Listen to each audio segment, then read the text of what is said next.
2024 की last video. कल से नया साल स्टार्ट हो रहा है, तो ये नया साल क्यों आता है? किस लिए आता है? हम पार्टी कर लें, एक दूसरे को हैप्पी न्यू ईयर कार्ड दे दें, पहले नहीं देते थे छोटे में ग्रीटिंग कार्ड हो गया, कहीं घूम आए बड़े में, है ना? यही सब चलता है। तो वो तो उसके लिए तो नहीं होता ना, वो बचपन में होता था। अभी हमारे लिए क्या होता है, रेज़ोल्यूशन के लिए होता है। तो रेज़ोल्यूशन तो हमारे कुछ दिन ही चलते हैं ना, 10-15 दिन, फिर उसके बाद टाय-टाय फिर सो जाती है। तो इम्पॉर्टेंट चीज़ ये है कि हमारे पास एक नया मौका है। 2024 के आप फ्लैशबैक में जाओ, देखो आपने क्या किया, कुछ अच्छा किया, पढ़ाई करी, कुछ मक्कारी करी, सही से नहीं पढ़ा, काश ये कर लेता, या फिर मैंने कुछ अच्छे काम भी किए तो उनके लिए खुद को एप्रिशिएट करना है, राइट? अब हमें क्या देखना है कि हमने इस साल को कैसे यूटिलाइज़ किया, जो किया अच्छा किया, जो बुरा किया ठीक है, जो किया। अब रिग्रेट जो भी है अभी सोच के उसको ख़त्म करना है, क्योंकि अब रिग्रेट नहीं करना हमें। कल से नया साल स्टार्ट हो रहा है, तो बचपन में तो आप जानते ही हो कैसे करते थे हम, है ना? तो अभी के लिए क्या इम्पोर्टेंट बनता है? अभी के लिए इम्पोर्टेंट बनता है आप अब ज़िम्मेदार नागरिक हो, मतलब आप 20s में हो या 30s में जाओगे, तो अब आपके लिए करियर बनाना बहुत इम्पोर्टेंट है, ठीक है?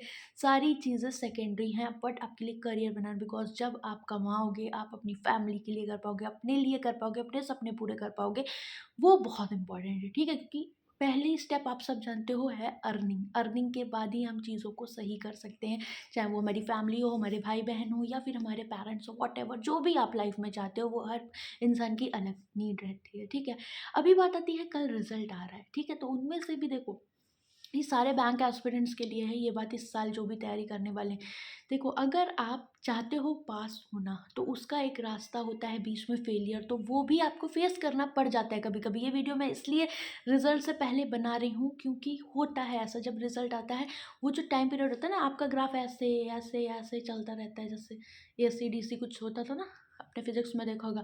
तो वो जो नीचे वाले आते हैं ना, ऊपर आपको जाना होता है, मतलब जब आप फेलियर से फिर से अपना बाउंस बैक करते हो और ऊपर जाते हो, वही सबसे ज़्यादा करंट लेता है आपकी बॉडी का, मतलब आपकी एनर्जी लेता है, आपका साहस लेता है, राइट?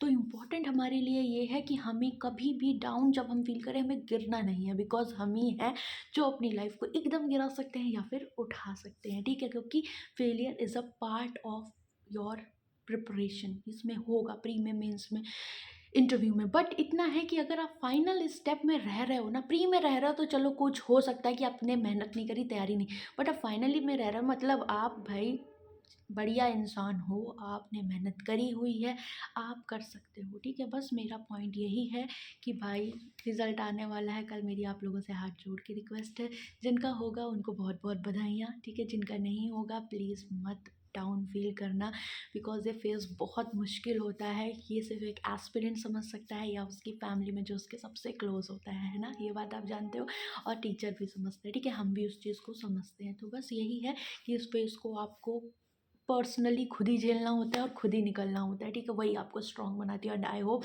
आप सब इतने स्ट्रॉन्ग हो कि आप उस चीज़ को झेल ले जाओगे। मतलब होता है देन वेल एंड गुड, नहीं होता, एसबीआई में भी इतनी सारी वैकेंसीज़ हैं, हमें पॉजिटिव साइड देखनी है, because law of attraction life में बहुत वर्क करता है गाइज़। आप अगर पॉजिटिव सोचोगे, आप पॉजिटिविटी की तरफ जाओगे, और मान लो आपकी एज हो गई, फॉर एग्ज़ाम्पल बहुत सारे स्टूडेंट होते हैं नेचर जिनकी एज ओवर हो जाती है, तो भाई लाइफ में सिर्फ बैंकिंग का ही एग्ज़ाम नहीं है, लाइफ है आपकी बहुत बड़ी, आप बहुत कुछ कर सकते हो, ठीक है? तो बिल्कुल भी ये नहीं कि डिप्रेशन में जाना, होपलेस होना, क्योंकि वो आपको ही अंदर-अंदर खाएगा, ठीक है? तो अपनी हेल्थ के साथ खिलवाड़ मत करना, क्योंकि जब हम डिप्रेशन में जाते हैं सबसे ज़्यादा हमारी हेल्थ ख़राब होती है। अब मैं आपको एक एग्ज़ाम्पल दूँ, सबकी लाइफ में आता है, हम अर्निंग कर रहे हैं, अच्छी खासी लाइफ जी रहे हैं।